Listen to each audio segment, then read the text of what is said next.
Allez, c'est l'heure d'accueillir Xavier Louis qui anime les plus beaux détours de France, ce label qui regroupe les plus belles petites villes de France que l'on peut retrouver sur le site www.plusbeaudétours.com et puis dans le guide des 100 plus beaux détours réalisés avec Michelin et offert dans les villes labellisées. Xavier Louis, bonjour.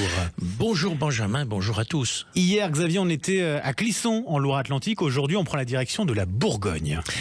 On va aller à Châtillon-sur-Seine. Alors c'est dans la Côte d'Or, c'est le nord-ouest de la Côte d'Or. En gros, Châtillon-sur-Seine, il faut le situer entre Dijon et Troyes. Hein. D'accord, ok. Ouais. Voilà. Et alors, Châtillon-sur-Seine, donc vous l'avez compris, on est à proximité d'ailleurs des sources de la Seine. C'est aussi un endroit à découvrir qui est à proximité. Oui, oui. Et alors, à cet endroit, hein, à Châtillon, la Seine, c'est encore une petite rivière. Un ruisseau quasi. Non, c'est un peu plus quand même. Tu veux, c'est un ruisseau, mais c'est bien. Ouais. Alors, puisqu'on parle d'eau, il y a un endroit assez étonnant à découvrir, les sources de la Douy. Alors, c'était un type très bien aménagé. Je trouve ça, c'est très, très, c'est un bel endroit. Rafraîchissant, d'ailleurs, en plus, en cette période, les sources de la Douy. C'est vrai que c'est une bonne idée. On a besoin de se rafraîchir en ce moment. Hein. Non, puis c'est un bel endroit. Ça rappelle un peu comme un certain nombre d'endroits comme ça. Ça m'a fait penser à Fontaine de Vaucluse, si vous connaissez, on en avait parlé.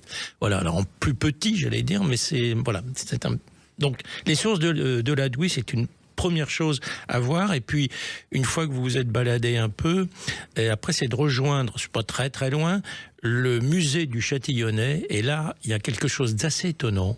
Je pense que c'est à découvrir. C'est le célèbre vase de Vix. Et c'est un chef-d'œuvre de l'époque celte, hein, c'est une sorte de cratère.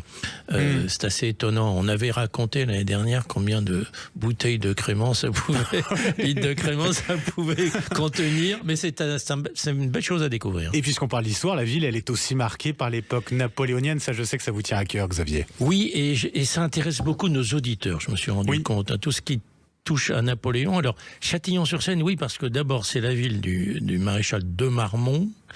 Caulaincourt y a également séjourné. Napoléon, évidemment, y est passé. Et puis Junot, général Junot, qui est de Montbard, ses voisins, et donc qui venait souvent aussi à Châtillon retrouver Marmont. Après un déjeuner à l'étape, alors il y a un tas, comme dans nos plus beaux détours, il y a beaucoup d'endroits pour toutes les bourses en fait, mais bon, on a cette proposition. C'est justement d'aborder la ville impériale. Il y a d'abord une application pour visiter la ville qui s'appelle Oui Visite. Hein. Ça c'est très moderne maintenant. Ça fonctionne bien. Ouais. Et là vous découvrirez la tour de Gissel, l'église Saint-Vorle. Hein, pour monter à l'église Saint-Vorle. Et puis donc il y a aussi un parcours qui s'appelle les boucles napoléoniennes. Et notamment, cette visite, si vous voulez ne pas la faire tout seul, avec un commentaire, c'est le 12 août, hein, pour faire les boucles napoléoniennes. Le 12 août pour les boucles napoléoniennes dans la ville. Et puis Châtillon-sur-Seine, c'est également le pays du crément de Bourgogne. Et oui, alors, dans le cadre d'un week-end malin, justement, là, on peut dîner, par exemple, à l'Évidence, ou aller héberger à l'hôtel de Saint-Vorle. Mais c'est d'aller à la rencontre, on en avait parlé à Clisson, mais ça vaut aussi là, c'est la rencontre avec les vignerons dans les domaines. Alors, ce qui est intéressant à savoir, c'est, Benjamin, vous avez 23 communes qui sont à la limite donc de la Côte d'Or avec l'Aube. Oui. Et dans ces 23 communes, on fait la même chose que chez nos amis, que les voisins de l'Aube, ça s'appelle du champagne. Et là, là, pour des raisons administratives, c'est-à-dire qu'on n'est pas dans le même département, dans ces 23 communes, ça s'appelle du crément de Bourgogne. Voilà, donc c'est intéressant à découvrir, voire pour ramener les produits à bon prix. Et puis le rendez-vous des nuits bulleuses, justement. Alors justement, voilà, c'est plus au centre. Alors c'est au centre Ampelopsis.